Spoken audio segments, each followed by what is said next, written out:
ভারত পাকিস্তান উত্তেজনার আবহে সদা সজাগ রয়েছেন ভারতীয় জওয়ানরা।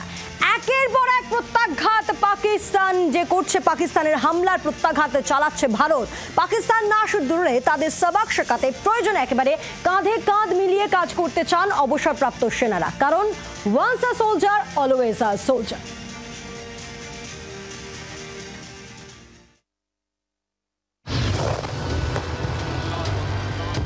অস্ত্র কৌশল থেকে মনোবল, সব দিক থেকেই ভারত পাকিস্তানের থেকে অনেক বেশি শক্তিশালী।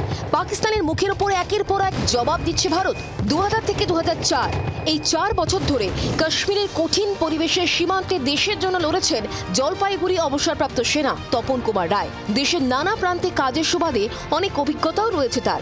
দরকারে আবারও দেশের হয়ে লড়তে মুখিয়ে তিনি। যদি আজকের দিন আমি পেনশন না এসে থাকতাম তা মনে হয় খুব ভালো হতো, এটা দেশের জন্য কিছু করতে পারতাম। যদি ডাকা হয় তো আমার মতো যারা অর্ধসৈনিক আছে বা আমরা খুবই একসাথে তৈরি যাওয়ার জন্য। যখনই যেই মুহূর্তেই ডাকা হোক না কেন, আমরা আরও যে আমাদের ব্যাটসম্যানদের সাথে কথা বলেছি বা আমি যেখানে জব করি, যে তারা বলেছে যখনই ডাকা হবে দেশের জন্য আমরা একদমই প্রস্তুত। যুদ্ধ কখনোই কাম্য নয়, তবে পাকিস্তানের আক্রমণের মুখে ভারত যাতে পিছিয়ে না আসে সেই বার্তা দিচ্ছেন অবসরপ্রাপ্ত সেনা জওয়ানরা। পূর্ব বর্ধমানের শেহরা বাজারে থাকেন অবসরপ্রাপ্ত সেনা জয়ন্ত কুমার বন্দ্যোপাধ্যায়। 99-এ কার্গিলের যুদ্ধে অংশ নিয়েছিলেন, কাজ করেছেন এনএসজি কমান্ডো হিসেবে। মাওবাদী আক্রমণ প্রতিহত করতে ছত্তিশগড়ের দান্তেওয়াড়ায় বীরত্বের জন্য 2008 সালে তৎকালীন রাষ্ট্রপতি প্রতিভা পাটিলের হাত থেকে পুরস্কারও নিয়েছিলেন।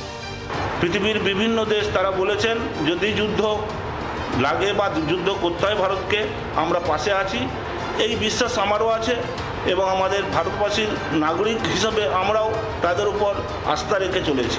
পূর্ব বর্ধমানের কোয়ালডাঙ্গার নরেশচন্দ্র দাস দীর্ঘদিন সেনাবাহিনীর সদস্য ছিলেন। অপারেশন সিঁদুরের খুঁটিনাটি দেখেছেন টিভির পর্দায়। সেনার সাফল্যে গর্বিত তিনি।